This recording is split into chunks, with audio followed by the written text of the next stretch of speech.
السلام علیکم ورحمۃ اللہ وبرکاتہ۔ نحمدہ ونصلی علی رسولہ الکریم، اما بعد۔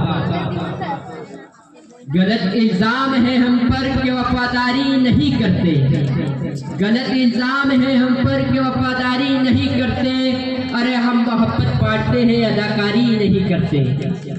اور برا وقت جب بھی آیا ہے وطن پر اے وطن والوں، برا وقت جب بھی آیا ہے وطن پر اے وطن والوں، ہم اپنی جان دے دیتے ہیں غداری نہیں کرتے۔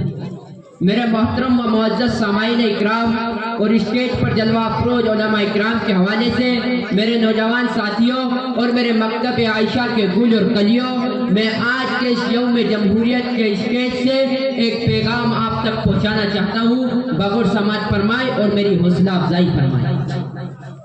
آج ہندوستان کے اندر کیسے حالات ہیں، آج ہندوستان کے اندر کیا ہو رہا ہے، اور میں آپ کو اس کی ایک اہم وجہ بتاتا چلوں کہ آج ہندوستان کے اندر جو مسلمانوں کے خلاف یہ سازشیں رچی جا رہی ہے، اس کی سب سے بڑی ایک وجہ یہ ہے کہ مسلمان اس ملک سے اتنی محبت کیوں کرتا ہے، مسلمانوں کو اس ملک سے آخر اتنی محبت کیوں ہے۔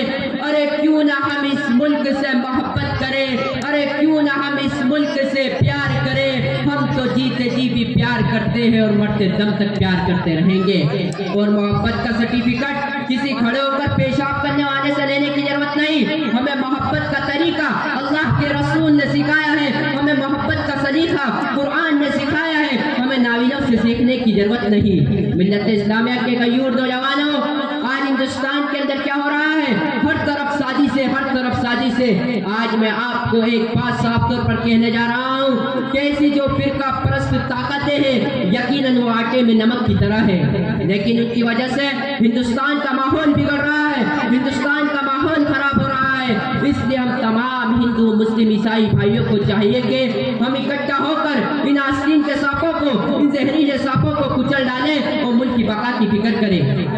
میرے محترم دوستو، ہمارا یہ ملک ہندوستان جمہوریت کا پاسبان، اسے کچھ نالائق ملک غدار ہندوستان کو قبرستان بنانے کی کوشش میں لگے ہیں۔ میں ان کو بتانا چاہتا ہوں کہ یاد رکھو، جب تک اس زمین پر ایک کلمہ پڑھنے والا موجود رہے گا، کوئی بھی ہندوستان کی آبرو سے نہیں کھیل سکتا۔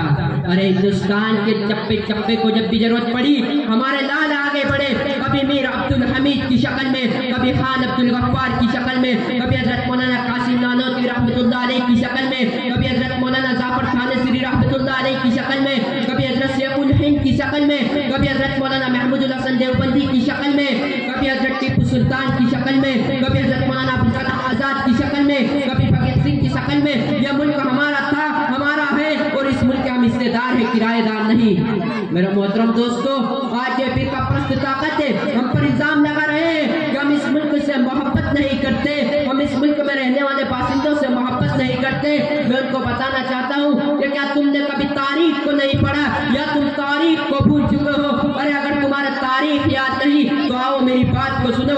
کیا تم بھول گئے ہو مولانا ابوالکلام آزاد کے جملے کو کہ جو انہوں نے 1923 کے جلسے سے خطاب کرتے ہوئے فرمایا تھا کہ اگر کوئی بڑے سے بڑا شخص آ کر مجھے یہ کہے کہ ابوالکلام آزاد کل ہندوستان کو آزادی مل جائے گی، کل ہندوستان کو آزاد کر دیا جائے گا، بس شرط یہ ہے کہ تم ہندو مسلم پریم محبت کی باتیں کرنا چھوڑ دو۔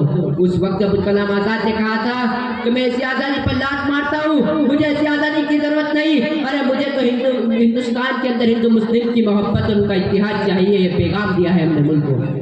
میرا محترم دوستو، آج کی 26 جنوری کے دن سے میں آپ کو ایک پیغام دینا چاہتا ہوں کہ اے نوجوانوں، آپ اپنی شخصیت کو سمجھیے، آپ اپنے مستقبل کی فکر کیجئے۔ خدا کی قسم اگر آپ ابھی خواب غفلت میں سوتے رہو گے، اگر آپ ابھی اس غفلت کے پردے سے بیدار نہیں ہوں گے، تو یاد رکھیے یہ آنے والی نسل ہمیں کوسے گی۔ اور عہد کریے کہ انشاءاللہ ہم جمہوریت میں بھی آگے بڑھیں گے اور سیاست میں بھی حصہ لیں گے، ہم اپنے ملک کی حفاظت کریں گے، ہم اپنے ملک میں رہنے والے باشندوں کی حفاظت کریں گے۔ موجودہ ہندوستان کے حالات احساس مذہبی دینی اہمیت اور عقیدہ توحید کو چیلنج کر رہے ہیں کہ اگر تم کو عزت کی زندگی گزارنی ہے، اگر تم کو اپنی ماں بہنوں کی عزت کا پاس و لحاظ رکھنا ہے، اگر تم کو اپنے بچوں سے پیار ہے، اگر تم کو اپنے مکاتبوں سے پیار ہے، اگر تم کو اپنے مساجدوں سے محبت ہے تو بغض عداوت کی زنجیروں کو توڑ کر آگے بڑھو اور ملک کی بقا کے لیے جدوجہد کرو.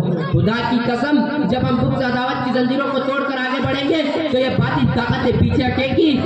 میرے محترم دوستو, آپ آگے بڑھیے ملک کی بقا کے لیے, ملک کی حفاظت کے لیے, اس میں رہنے والے باشندوں کی حفاظت کے لیے. میں اپنی تقریر کو اس شعر سے ختم کرتا ہوں. وہ لوٹ رہے ہیں سپنوں کو میں چین سے کیسے سو جاؤں, وہ لوٹ رہے ہیں سپنوں کو میں چین سے کیسے سو جاؤں, وہ بیچ رہے ہیں بھارت کو میں خاموش کیسے ہو جاؤں. وآخر دعوانا الحمدللہ رب العالمین. السلام علیکم ورحمۃ اللہ وبرکاتہ. وعلیکم السلام ورحمۃ اللہ وبرکاتہ. ماشاء اللہ.